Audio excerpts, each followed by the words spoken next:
Salam sejahtera, terima kasih karena bersama dengan saya di Nazilin Unity Channel. Anak muda pro Tun Mahathir anggap pengakuan Hasma hasil janaan AI. Apa pengakuan istri Tun Mahathir Mohamad yang tular ini sehingga menjadi perdebatan di media sosial? Ianya sebenarnya berkait dengan pengakuan istri Tun Mahathir kenapa atau apa sebab beliau tidak pernah memakai tudung sepanjang yang kita tahu. Menurut laporan ini, anak muda yang menyokong Tun Mahathir dan pro Mahathir, mereka menganggap pengakuan istri Tun Mahathir itu sebagai hanya hasil janaan AI ataupun dengan kata lain, bukan pengakuan sebenar daripada Hasma Ali. Apakah pengakuan beliau? Ikuti ulasan ini. Terdapat anak muda yang menganggap pengakuan Tun Dr. Siti Hasma Muhammad Ali berkenan sebab beliau tidak bertudung adalah hasil janaan kecerdasan buatan AI. Reaksi tersebut susulan tular kembali sedutan rakaman pengakuan istri Tun Dr. Mahathir Mohamad itu pada tahun 2017.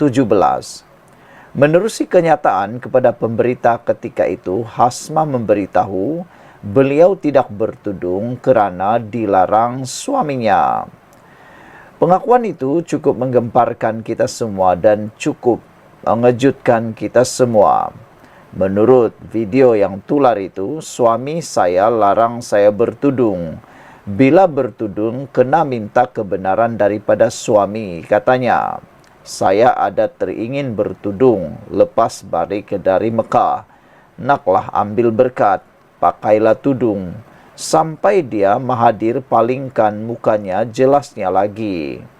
Hasma berkata demikian selepas merasmikan simposium Siti Hasma, wanita pencorak masa depan negara di Bukit Damansara, anjuran wanita Parti Pribumi Bersatu Malaysia Bersatu. Susulan penafian penyokong Mahathir atau turut digelar Walatun, warganet mengingatkan bahawa pengakuan Hasma itu berlaku jauh sebelum wujudnya teknologi AI. Teknologi AI hanya mula digunakan sekitar tahun 2022 dan paling aktif adalah pada tahun sekarang ini.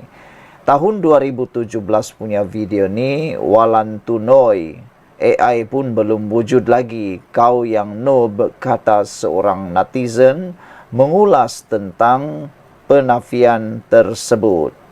Ini memang kenyataan dia, Hasma. Dah lama cerita ini, kata seorang lagi netizen. Nak tanya siapa yang liberal sekarang? Demikian antara komentar daripada netizen atau warganet. Saudara-saudara sekalian, memang mengejutkan apabila pengakuan yang dibuat yang tular itu memang tidak pernah kita sangkalah.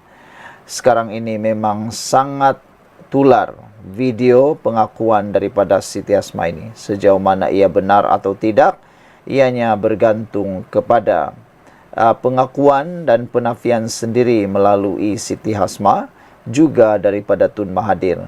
Kita belum nampak lagi ada penafian langsung daripada Mahathir dan juga daripada Siti Hasma sendiri. Apa sebab Siti Hasma, isteri kepada Tun Mahathir, tidak memakai tudung? Mengejutkan kita. Kata isteri bekas Perdana Menteri itu, beliau dalam satu kenyataan yang tular itu mengatakan kononnya bahawa suami saya larang saya bertudung. Bila bertudung kena minta kebenaran daripada suami, kata Siti Hasma. Menerusi kenyataan itu, semuanya memang terkejut. Hasma memberitahu beliau tidak bertudung kerana dilarang suaminya, kata laporan ini. Saya ada teringin bertudung lepas balik dari Mekah. Naklah ambil berkat, pakailah tudung. Sampai dia Mahathir palingkan mukanya, kata beliau lagi. Jadi sekarang ini netizen atau walantut yang juga dikenali sebagai penyokong Tun Mahathir Mohamad menafikan dan membuat penafian bahawa perkara itu bukan adalah pengakuan terus daripada isteri Tun Mahathir, dan mereka kata itu hanya janaan daripada teknologi AI. Penafian para penyokong Tun Mahathir yang digelar walantut. Walau bagaimanapun, netizen kata tahun 2017 video ni walantutoi. AI pun belum wujud lagi. Kau yang noob, kata seorang lagi netizen. Ni memang kenyataan dia. Hasma dah lama cerita ini. Dan seorang pula nak tanya siapa yang liberal sekarang. Sekian untuk kali ini. Jangan lupa tinggalkan komen Anda. Salam sejahtera, terima kasih karena bersama dengan saya di Nazilin Unity Channel. Adakah keputusan pilihan raya PRK Nenggiri akan dibatalkan? Menurut laporan ini, gimik tutup malu bersatu dibidas. Mahu pengundi saksi petition Nenggiri. Ada yang kata bersatu ni tak tahu malu kah? Sudah kalah teruk tapi masih mahu juga membidas dan mahu pula membuat petition kononnya mereka boleh menang. Gimik tutup malu, itu yang disebut bersatu dibidas mahu pengundi saksi petition Nenggiri. UMNO Kelantan berkata pemimpin bersatu tidak perlu buang masa fail petition PRK Nenggiri kerana rakyat telah buat keputusan pilih adun baharu daripada Barisan Nasional. Lagi pula, dilihat daripada prestasi semasa, adun baru ahli Dewan Undangan Negeri yang baru dipilih di Nenggiri telah bekerja dengan begitu luar biasa. Baru sahaja jadi adun, beliau telah pun mendirikan beberapa buah ATM mesin pengeluaran wang di kawasan Nenggiri. Harapan bersatu supaya penduduk atau pengundi tampil sebagai saksi bagi membolehkannya memfailkan petition PRK Dun Nenggiri hanya gimik politik untuk menutup malu bidas UMNO Kelantan. Ketua penerangannya, Zawawi Othman berkata, pemimpin bersatu tidak perlu membuang masa memfailkan petition PRK itu kerana rakyat Nenggiri sudah membuat keputusan memilih adun baharu daripada Barisan Nasional BN. Ini minta saksi tampil bantu file petition hanya gimik politik murahan untuk menutup malu atas kekalahan berturut-turut bersatu, iaitu dalam PRK Nenggiri dan Mahkota. Sememangnya lumrah manusia yang mahu meletakkan kesalahan kepada orang lain atau lawan Barisan Nasional atas kelemahan atau kegagalan mereka, seperti Gesaan Bersatu Kelantan mahu pengundi Nenggiri tampil jadi saksi untuk mereka buat petition, sedangkan hampir 2 bulan PRK telah berlalu, katanya kepada FMT. Zawawi bagaimanapun tidak menghalang jika pemimpin bersatu bertegas mencabar keputusan PRK itu kerana demokrasi membenarkannya. Pada 9 Oktober lalu, media melaporkan Ketua Bersatu Kelantan Kamarudin Matnor berkata, sehingga kini tiada pihak tampil menjadi saksi menyebabkan petition PRK Dun Nenggiri tidak dapat dilakukan. Petition ini boleh dilakukan dalam tempoh 6 bulan selepas berlangsungnya PRK dan kita ada masa sehingga Februari tahun depan, katanya. Walaupun peluang untuk memfailkan petition itu adalah tipis, kita masih berharap ada saksi berani tampil dalam tempoh yang ada ini, katanya. Pada 21 Ogos, Kamarudin berkata Perikatan Nasional sedang mengumpul bukti untuk memfailkan petition Dewan Undangan Negeri Nenggiri yang dimenangi calon Barisan Nasional Azmawi Fikri Abdul Ghani 17 Ogos lalu. Katanya, segala maklumat dikumpul termasuk dakwaan wujud sogokan dan ugutan kepada pengundi sepanjang kempen PRK berlangsung. PRK Nenggiri dimenangi Azmawi dengan majoriti 3,352 undi, menewaskan Muhammad Rizwadi Ismail yang mewakili Perikatan Nasional. Sekian untuk kali ini, jangan lupa tinggalkan komen Anda.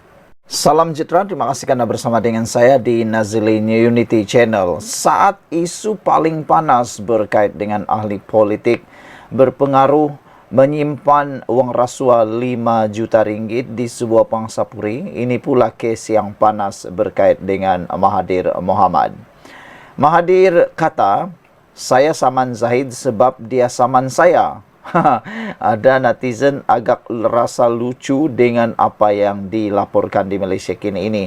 Mereka kata, beginikah sifat orang yang dah makin tua? Kata mereka, makin lama makin lucu, makin lama makin luar biasa. Kata Mahathir, saya saman Zaid sebab dia saman saya. Apa cerita sehingga saman menyaman antara sesama mereka ini? Dan ada netizen kata, cukuplah Tun Mahathir, kamu dah terlalu tua, dah terlalu uzur untuk turun naik mahkamah. Lebih baik janganlah membuat lagi apa-apa saman atau sebaliknya. Kata netizen, itu sebab Tun Mahathir disaman, sebab beliau sudah terlalu uzur tapi masih lagi mencampuri urusan dunia.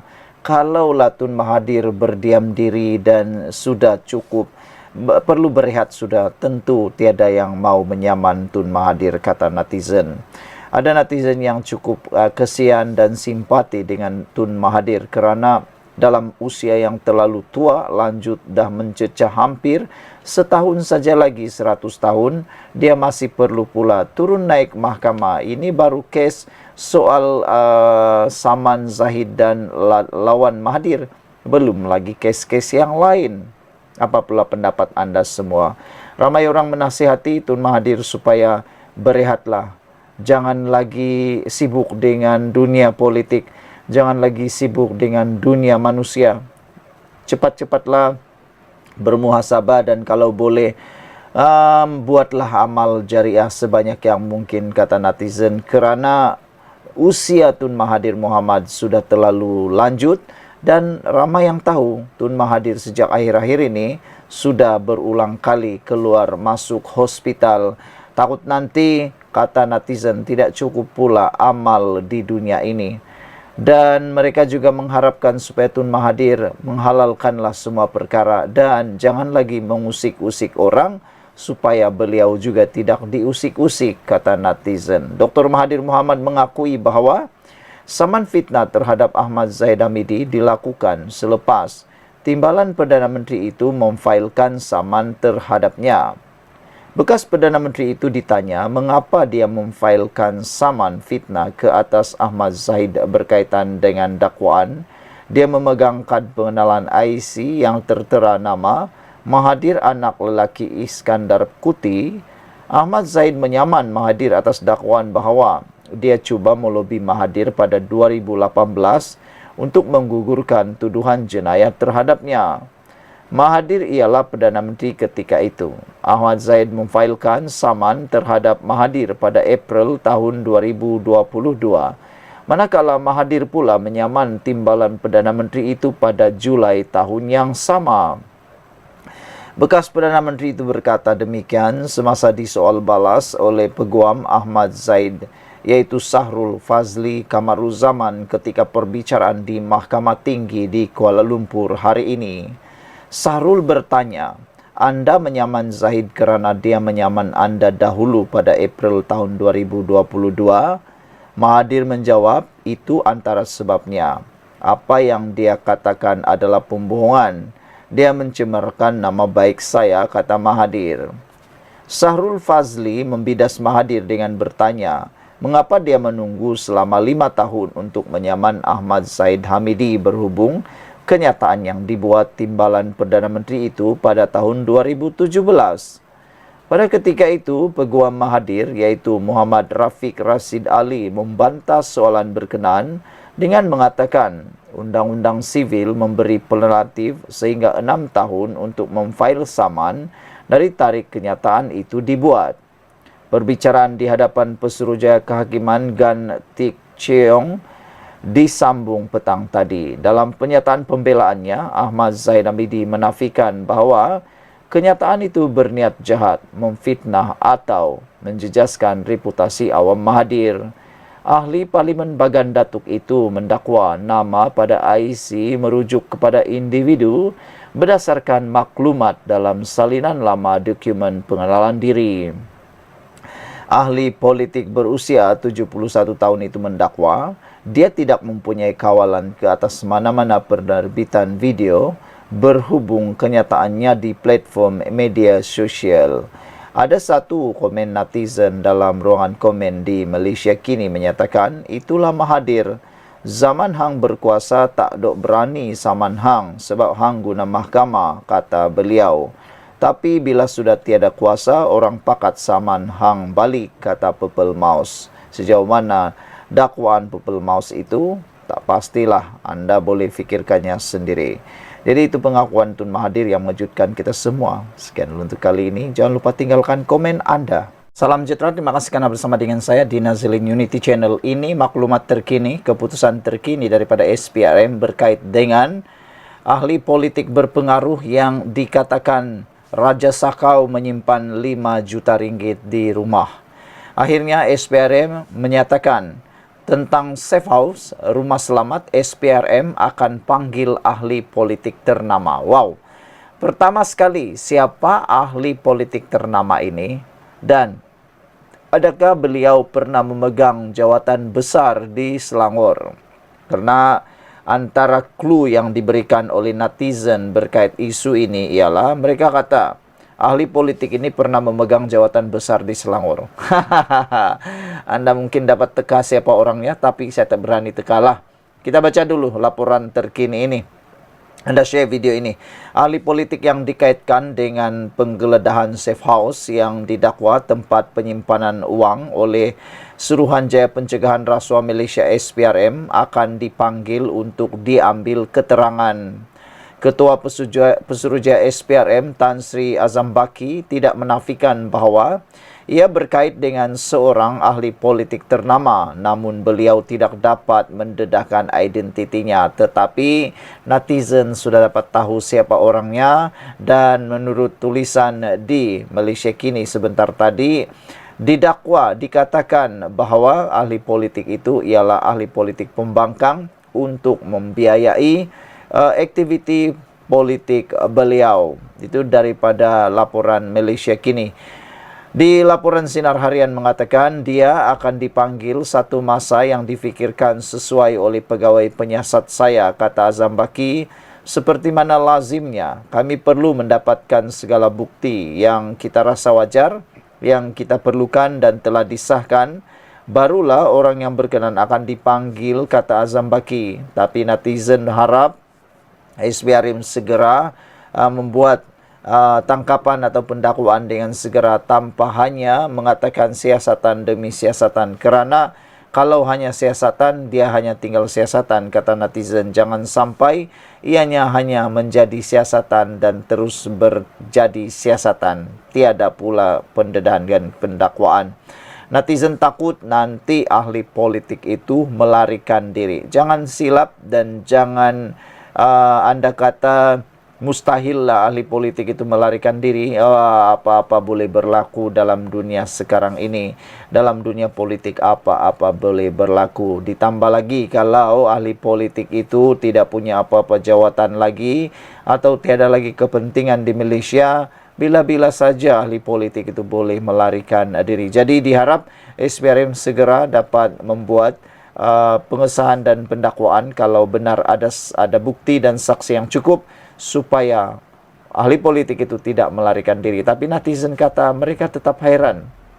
Kenapa ahli politik yang sudah besar gaji, yang kaya raya, yang sudah banyak harta, masih lagi sanggup menggunakan kaedah menyakau duit melalui rasuah yang penuh dengan dosa itu untuk menambah pendapatan dan kekayaan.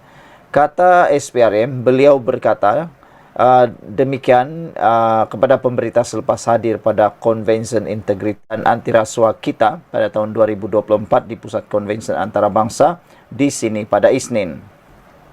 Ditanya kaitan ahli politik tersebut dengan safe house tersebut, beliau berkata sudah tentu dia suspek terlibat dengan aktiviti rasuah.